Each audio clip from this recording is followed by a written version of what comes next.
우리 찬송가 366장입니다. 366장. 어두운 내 눈 밝히사 진리를 보게 하소서. 진리의 열쇠 내게 주사 참빛을 찾게 하소서. 366장 찬송 같이 부르시겠습니다. 어두운 내 눈 밝히사 진리를 보게 하소서. 진리의 열쇠 내게 주사 잠빛을 찾게 하소서. 깊으신 뜻을 알고자 엎드려 기다리오니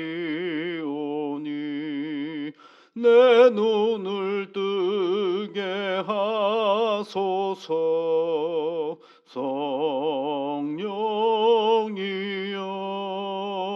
성령이여 막혀진 내 귀 여시사 주님의 귀한 음성을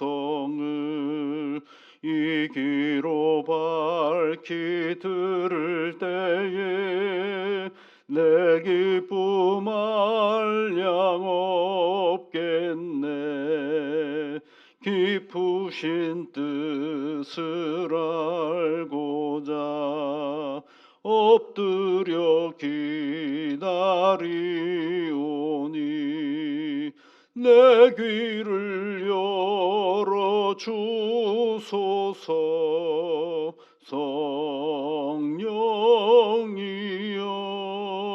성령이여 봉해진 내 입 여시사 복음을 널리 전하고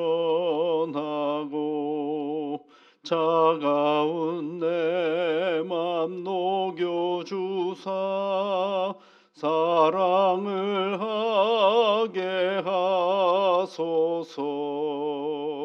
깊으신 뜻을 알고자 엎드려 기다리오니 내 입을 열어 주소서.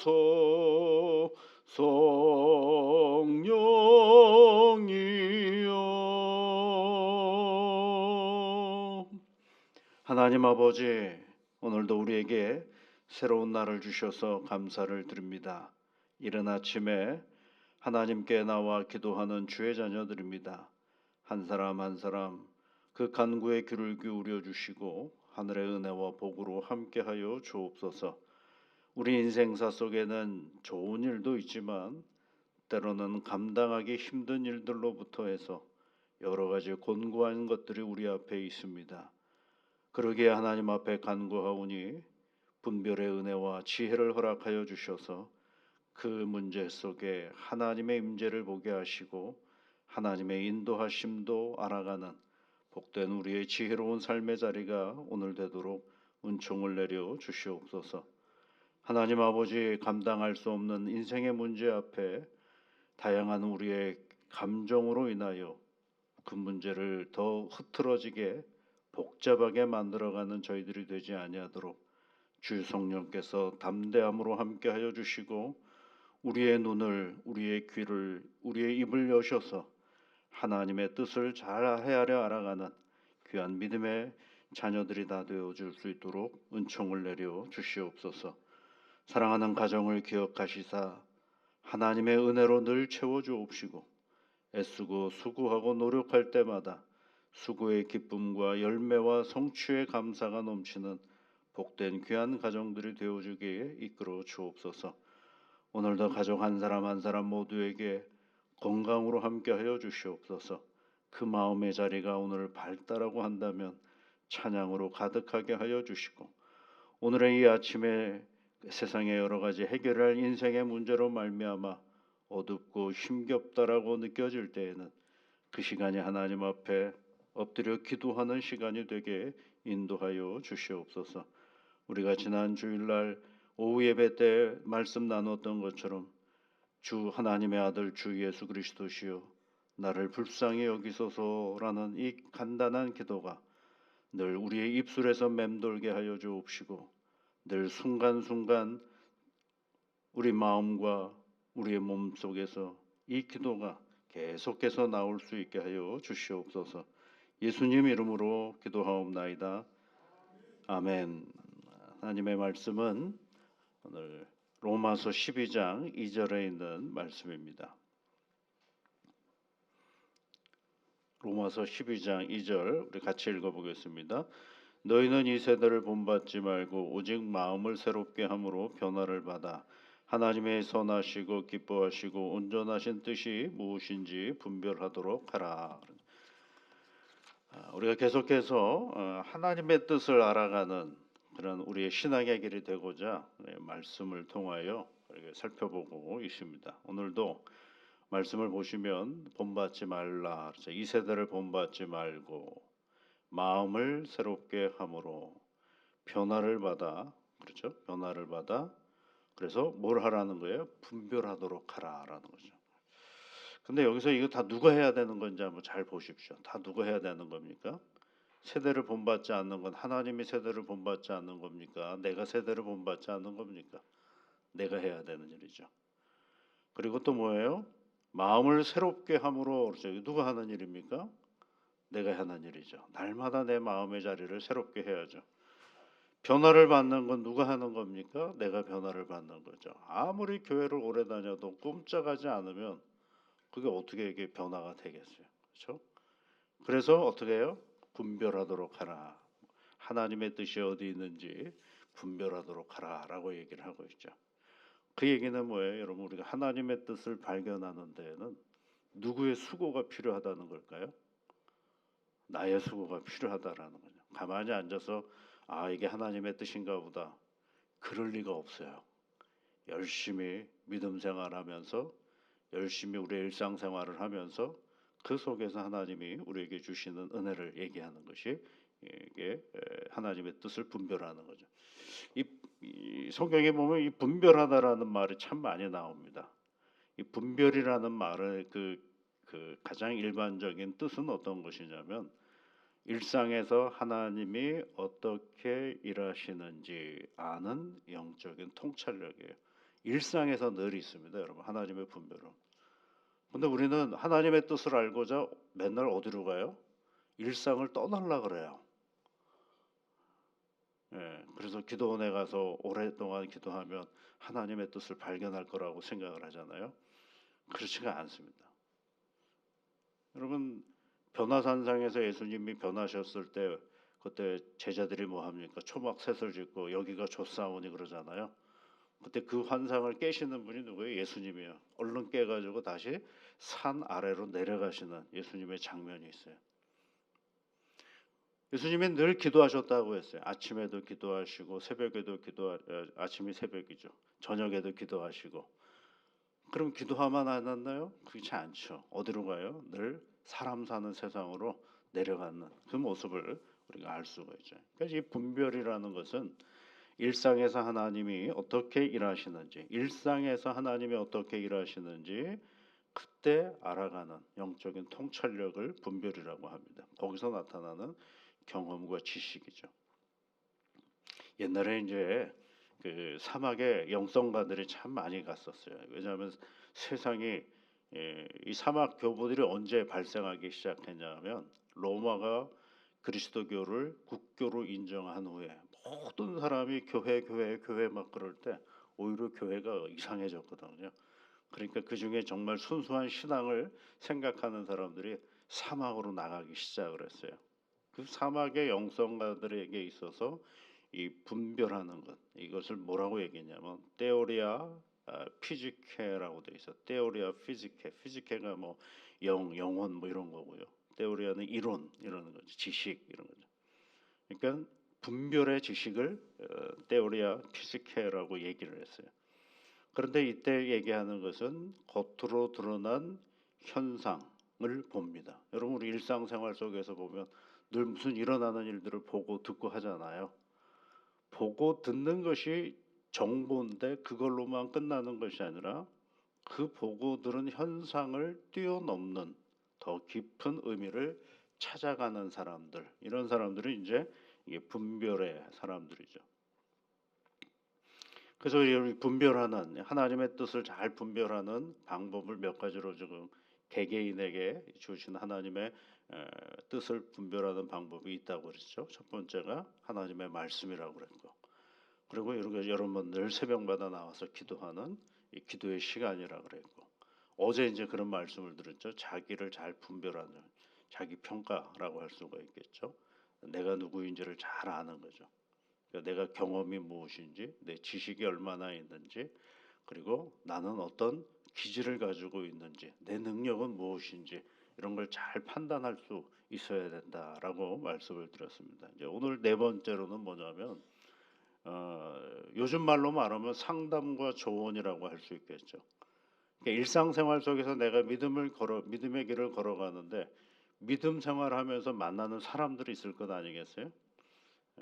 내가 가까이 하기도 괜찮은 사람도 있지만 때로는 부담스러운 사람들도 있고, 그런 여러 가지 이 사람들과의 만남 속에서 하나님께서 그 사람의 이야기를 통하여 하나님이 내게 알게 해주시고 깨닫게 해주시는 그런 경우들이 왕왕 있거든요. 이 상담과 조언을 우리가 하다가 보면 그것이 필요한 이유가 있습니다. 예를 내가 이제 누군가에게 나의 이야기를 하소연할 때가 있잖아요. 예. 그렇게 되면은 내 이야기를 그 사람에게 이야기하려면 내 이야기를 얘기해야 되잖아요. 그러면 누가 그걸 듣는 사람이 잘 알아들을 수 있도록 해줘야 되지 않겠어요?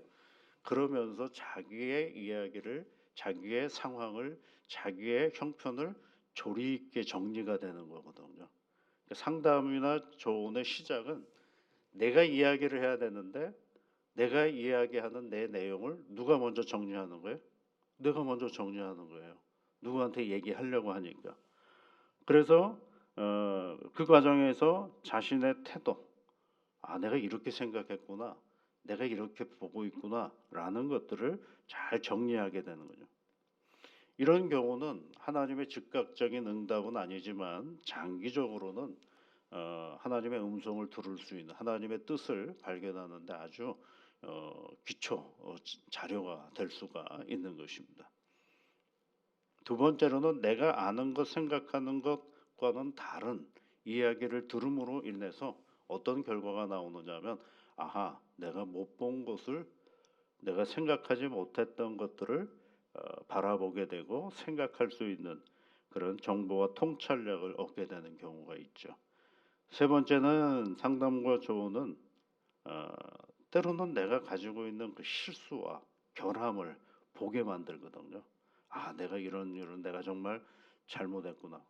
그냥 그 얘기하기 전까지는 다 그 사람이 잘못한 것이고 그것 때문에 내가 이렇게 됐다라고 생각을 했는데, 이야기하는 과정 속에서 나에게도 이런 어, 미숙함이 있었구나, 나에게도 이런 잘못이 있었구나라는 것들을 알게 되는 것이죠. 그래서 이 성경 안에 보면 이 상담과 조언이라는 어떤 언어는 아니지만 거기에 준하는 언어들이 꽤 많아요. 특별히 이제 잠언서에는 그런 것들이 많죠. 너는 권고를 들으며 훈계를 받으라. 그리하면 내가 필경은 지혜롭게 되리라. 이렇게 얘기를 하기도 하고, 또 기름과 향이 사람의 마음을 즐겁게 하나니 친구의 충성된 권고가 이와 같이 아름다우니라라는 말씀도 하죠. 잠언 27장에 있는 말씀이죠. 그러면 이런 상담과 조언을 들었던 사람들의 이야기가 성경에 있을까? 생각보다 많습니다. 아까 어제도 잠깐 말씀을 드렸지만 사무엘이 어렸을 때 엘리 선지자와 함께 살고 있는데 어느 날 잠을 자는데 사무엘아 사무엘아 불러요. 그러니까 누구에게 달려가겠어요? 엘리 제사장에게 달려가죠. 부르셨습니까? 나 너 안 불렀다. 가서 자라 그래. 또 잡니다. 그렇게 해서 한 세 번 정도 부르죠. 그때 엘리가 사무엘에게 조언을 해주죠. 야, 너 이번에 또 부르면 그 자리에서 일어나가지고 하나님 제가 여기 있습니다. 이렇게 대답하거라라고 가르쳐주죠. 그러면서 뭘 알게 하는 거예요? 나를 부르시는 분이 하나님이셨구나라는 것들을 알게 만드는 그런 어, 조언이 있죠. 또 이런 경우도 있어요. 출애굽기 보면 여러분 출애굽하고 나서 모세가 백성들에게 계속 재판하는 장면이 있어요. 아침부터 저녁까지 계속 재판하고 있으니까 그의 장인 이방인이었던 그의 장인 이드로가 가만히 보니까 이러다가 모세가 오래 갈 것 같지가 않거든요. 그러니까 모세를 불러서 야, 왜 그렇게 하느냐. 그러지 말고 작은 것들은 위임을 하고 정말 그 인생 가운데 중요한 것들만 네가 하면 안 되겠느냐. 그래서 이제 얘기한 것이 십부장, 백부장, 천부장을 만들어서 어떤 사람에게는 10명을 관할할 수 있도록, 어떤 사람에게는 100명을 관할하고, 어떤 사람에게는 1000명을 관할해서 너는 가장 중요한 것만 그것 거기서 해결되지 않는 것만 가지고 네가 그 일을 해라라고 얘기를 하죠. 이게 광야길의 초기에 있었던 일이거든요. 그래서 나중에는 어떻게 해요? 그것이 이 광야 생활의 하나의 질서가 되어서 조직을 나누고 그리고 자기의 권한을 나눠줌으로 그와 같은 일들이 진행이 되는 거죠. 그렇지 않았으면 어떻게 했어요? 자기가 하는 일이 전부인 줄 알고 그 일이 나가는 거죠. 또 이런 얘기도 있죠. 여러분 아람 왕 나아만 이야기 아시죠? 나병에 걸려가지고 죽을 병이 됐는데 그 집에 몸종으로 있던 이스라엘의 소녀 하나가 우리 이스라엘에 가면 나올 수 있게 해주는 분이 계시는데 엘리사 선지자를 얘기한 거죠. 그래서 엘리사 선지자에게 찾아갑니다. 나아만 아람 왕 장군이니까 성대하게 그를 맞이할 것이고 이럴 줄 알았더니만 엘리사가 만나지도 않고 가서 요단강에서 7번 몸이나 담그고 가라 그러더라. 요단강. 그랬더니 나아만이 뭐라 그래요? 우리나라에도 더 깨끗한 강이 있는데 이 더러운 강에서 내가 왜 몸을 담그냐고 화가 나가지고 갈라 그래요. 그때 그 곁에 충실한 종들이 뭐라고 얘기를 하냐면 이 화난 나아만한테 장군이요.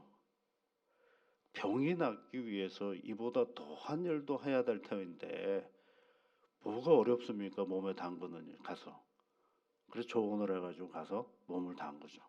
그래서 그가 질병이 낫는 이야기죠. 이런 이야기들을 다 보면 누구의 이야기를 잘 수용하는 겁니까? 다른 사람들의 경험과 지식 그리고 다른 사람들이 바라보는 그런 신앙의 어떤 덕목들을 살피는 것 굉장히 중요하죠. 그러면서 흩어져 있는 나의 모든 그런 신앙의 어떤 조각조각들을 그런 조언과 이런 것들을 통해서 이렇게 하나로 맞춰져 가는 거죠. 그럼 그것만이 전부냐 그러잖아. 근데 여기서 문제가 한 가지가 있죠. 뭐가 있어요? 그러면 목사님 좋은 상담한 거 다 따라가야 되느냐? 그렇죠. 다 따라가야 되나요? 어떻게 해야 되겠어요, 이거? 때로는 이 어떤 문제를 접근해 나가는 데 있어서 우리나라 옛 어른들은 그런 경우가 참 많았어요. 뭐냐면 신앙적 위협을 가하는 경우가 있어요. 내가 봤는데 말이야 이러면서 신앙적인 위협을 가해요. 무슨 영적인 권위가 더 있는 것처럼 그럴듯해 보이지 않습니까? 영적인 권위가 더 있는 것처럼 보면서 대화를 나누는 그 상대방에게 신앙적인 아주 폭력을 가하는 경우가 있어요. 그렇게 안 하면 큰일 나는 것처럼 얘기하는 거. 네가 뭔가를 잘못했다라는 식으로 얘기하는 거. 그런데 그렇지가 않거든. 성경은 그렇게 얘기하는 적은 없어요. 신앙적인 어떤 예를 들어 저한테 누가 상담을 하러 오면 제가 제 입장을 차근차근 설명하는 것이고 선택은 누가 하는 겁니까? 그 사람이 하는 겁니다. 그런데 그 사람이 선택을 해나가는 과정 속에서는 앞서 말씀드린 것처럼 성경도 있고 기도도 있고 자기 평가도 있고 거기에 다른 사람의 조언도 있는 것이죠. 그런데 자기가 성경을 좀 더 읽는다고 자기가 기도 더 했다고 누군가에게 어떤 신앙적인 폭력을 가하는 건 그건 좋은 태도가 결코 아니거든요. 근데 그것이 무슨 영적 권위가 있는 것처럼 생각을 했는데 죄송합니다만 그 의식 세계를 잘 펴보면 뭐가 있느냐면 샤만이 그 안에 담겨져 있어요. 샤만, 무당의 의식이 그 안에 담겨져 있는 것입니다. 굉장히 조심해야 됩니다. 이게 내가 봤는데 뭐 이런 식으로 얘기하는 거. 보긴 뭘 봐요. 보는 거 이상을 봐야 되는데. 그래서 누군가에게 조언을 듣는 건 참 중요한 일이지만 그것도 또한 분별해야 되는 그런 작업이거든요. 그래서 여러분이 꼭 누군가에게 상담하고자 하거나 그럴 때는 상대방이 어떤 분인지를 잘 살펴야 돼요. 기도 생활 잘 하시는지, 그리고 말씀 생활을 잘 하시는지, 그리고 더불어 다른 사람들과의 관계에 있어서도 덕을 세우고 힘을 주는 사람인지 이런 것들을 잘 살피셔야 됩니다. 이제 무조건 가서 나이 많으신 분이라고 상담을 해버리거나 또는 그 뭔가 좀 탁월하다라고 생각해서 해봐야 아무 소용이 없어요. 분별을 잘 하셔야 되는 부분들이죠. 그러나 우리 성경 안에는 이런저런 얘기를 잘 살펴보면 독단적으로 자기가 모든 일들을 결정하거나 그러지는 않거든요. 다른 주변에 신앙의 자리가 있는 사람들이 있는 것들을 우리가 알게 되는 것입니다. 그 헨리 나우엔이라는 영성가가 있어요. 헨리 나우엔은 책도 많이 쓰신 분인데 그 영성가라 그래서 늘 하나님과 일관된 관계를 갖고 있지는 않거든요. 때로는 세상의 복잡한 인생의 문제 앞에서 막 하나님에게 집중하지 못하는 형편들이 오기도 하고, 그리고 자기 내면의 세계가 이렇게 달라지기도 하고 막 이러거든요. 예민하신 분들이 있잖아요. 그러다 보면 마음에 흐트러지는 여러 가지 요인들에서 심란하기도 하고 이렇게 좀 여러 가지로 감정적인 그런 격동의 시간이 올 때가 있죠. 그러다가 보면 이제 영적 유혹이 찾아오기도 하고 이럴 때 할리 나우엔이 한번 그런 때가 있었나 봅니다. 그래서 그가 이제 마더 테레사에게 가서 자기가 이런 상태인데 어떻게 해야 됩니까? 라고 얘기를 했더니만 마더 테레사가 그분이 이제 고아를 돌보는 분들이었으니까 고아를 잘 돌보면서 하시는 말씀이 하루 한 시간을 주님을 사랑하는 데 쓰라라고 얘기를 했어요. 하루 한 시간을 주님 사랑하는 일에 쓰라라는 것입니다. 그러면서 하는 말이 잘못이라고 알고 있는 일은 하지 않으면 괜찮아질 겁니다. 이렇게 얘기를 했다. 잘못이라고 생각하는 건 우리가 안다라는 거죠. 그러면 하지 않으면 된다라는 겁니다. 그러면 너는 괜찮아질 것이다라고. 그런데 이것도 하고 저것도 하고 이것도 하고 다 하려다 보니까 누가 복잡해지는 거예요? 자기 인생이 복잡해지는 거죠. 그 얘기는 뭘까요, 여러분? 오히려 하나님 안에서 단순하라라는 것입니다. 단순해야 됩니다. 기도 생활하고 그리고 일상을 잘 지켜나가면서 우리 신앙의 이 단순하게 일상적인 것 반복해가는 걸 루틴이라고 그러잖아요. 신앙의 루틴을 잘 지키는 겁니다. 어지럽고 혼란하고 복잡할수록 우리 신앙의 루틴을 잘 지켜나가면 어지럽고 복잡하고 혼란했던 것들이 뭐가 돼요? 길을 만들어가는 시간이 되는 것입니다. 오늘 여러분 로마서 2장에 있는 말씀, 12장에 있는 말씀 잘 기억하십시오. 본받지 말아야 됩니다. 누가요? 내가. 새롭게 해야 됩니다. 누가 하는 겁니까? 내가. 그리고 뭐 하는 거예요? 마음을 새롭게 하는. 변화는 누가 받는 거예요? 내가 받는 거예요. 그렇게 해서 가면 뭐가 되는 거예요? 분별의 은혜를 우리가 갖게 되는 것입니다. 이 세상 속에서 오직 하나님과 함께 나아가는, 하나님이 내 인생을 향한 그 뜻을 잘 살피면서 나아가는 오늘의 시간이 되어주기를 주의 이름으로 축복합니다. 기도하겠습니다. 하늘에 계신 우리 아버지, 아버지의 이름을 거룩하게 하시며 아버지의 나라가 오게 하시며 아버지의 뜻이 하늘에서와 같이 땅에서도 이루어지게 하소서. 오늘 우리에게 일용할 양식을 주시고 우리가 우리에게 잘못한 사람을 용서하여 준 것 같이 우리 죄를 용서하여 주시고 우리를 시험에 빠지지 않게 하시고 악에서 구하소서. 나라와 권능과 영광이 영원히 아버지의 것입니다. 아멘.